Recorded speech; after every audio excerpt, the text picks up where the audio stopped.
This is a view that you'll find even in Augustine. In Augustine, he says that the verb know doesn't mean ignorant, meaning choose not to make known. Because this same word is used in 1 Corinthians 2. Let's go to 1 Corinthians 2, verses 1 and 2. Now, I'll explain to you how the word know is used in Scripture. 1 Corinthians 2? Verses 1 and 2. Verses 1 and 2, so you can get the context. Okay, and I, brethren, when I came to you, came not with excellency of speech or of wisdom, declaring unto you the testimony of God. For I determined not to know anything among you, save Jesus Christ and him crucified. You see that word know?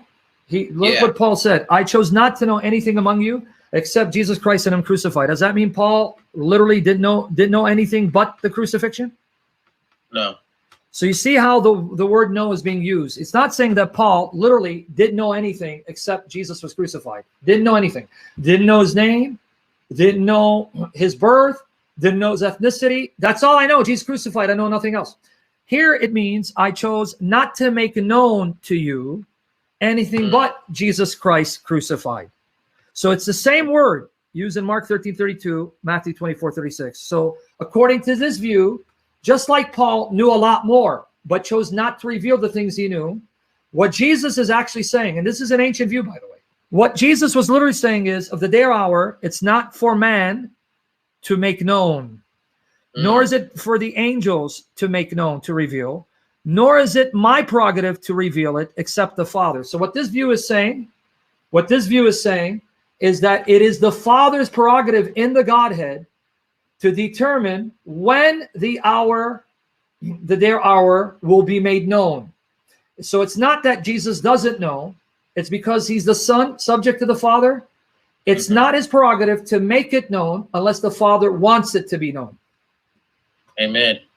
Man, that enlightens me a lot, because also I was thinking, like, if he didn't know, then how come he warned them when the times were to come? See? Okay, so now this interpretation is ancient and it has biblical support. And it's an easier view, and it's not because I'm saying it's easier, go with it. It is ancient. The church fathers, this was an interpretation found among people like Augustine, and it has biblical supports because that word know is used in that sense. So you can run with it. The other view is a little more complex because it talks about the two natures of Christ. So what he's actually saying is, the power, it's not for any man to make it known. It's not within the authority of man to reveal it. Nor is it the authority of the angels to make it known, nor is it within my prerogative to make it known, unless the Father wants it to be known. And if he wants it to be known, he'll make it known through me. This is what we Christians have to overemphasize. We don't believe Jesus is simply God. He's the God-man. He became flesh. He became a genuine human being, experiencing genuine human limitations. So he's like us in every way with the exception of sin. So to say that Jesus, as a man with a human mind and a human consciousness, would know everything means he's not truly human. A true human being cannot know everything. So he shares in our humanity, so that in respect to his human nature and with respect to his human consciousness, it's not possible for him to be omniscient. But he's not just man, he's also God. And he's not just God, he's also man. So you got to take into consideration he's got two natures. How does that work? I don't know. I'm not a God man. But I know that in the person of Christ, you have all the essential attributes of deity, united with all the essential attributes of humanity, but they still remain distinct and united one person. And in his human consciousness, as the servant of the Father, he can only recall, retain, know what the Father wants him to know. Because the same Gospel of Mark, let me just real quickly, Mark 10:45. Here's the role that Jesus assumed on earth. For even the Son of Man did not come to be served, but to serve. So he comes as a servant of the Father, to serve us and redeeming us, to give his life as a ransom for many. Now, why is that important? You go to John 15:15. Notice what our Lord says about servants and their relationship to masters. He says to the disciples, I no longer call you servants, because a servant does not know his master's will, his business. You catch it? A servant only knows what the master wants him to know. So if Jesus assumes the role of a servant, in his human consciousness, he can only retain what the Father wants him to retain, though that omniscience is embedded in his divine mind. To prove that he is omniscient also, because he's God, all you need to do is, don't start at Mark chapter 13. Remember, Mark has already said a lot about Jesus in the preceding chapters. So let's just go for the sake of time. Let's look at Mark 2, 5 to 12. The context is a group of individuals bring a paralytic to Jesus to be healed. Notice what our Lord says and does to demonstrate he has this power, a power that only God has. Mark 2, I'll start at verse 5. Now, when Jesus saw their faith, He said to the paralyzed man, "Son, your sins are forgiven." Your sins are forgiven.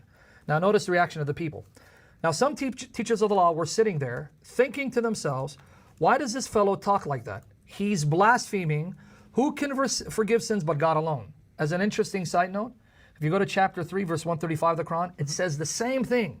Who can forgive sins except Allah? Same thing. Correct. Now what does our Lord, what does he not do? He doesn't say, no guys, you don't understand. I'm not forgiving sins. I'm just announcing that God forgave his sins. Watch. Immediately, Jesus knew in his spirit, and I take that to mean in his divine nature. Mark is saying that in his divine nature, he knew this immediately. What did he know immediately? Immediately, Jesus knew in his spirit that this was what they were thinking in their hearts. So he knew what they were thinking in their hearts. And he said to them, why are you thinking these things? Which is easier, to say to the paralyzed man, your sins are forgiven, or to say, get up, take your mat and walk? Now, it's easy for me to say, you're forgiven.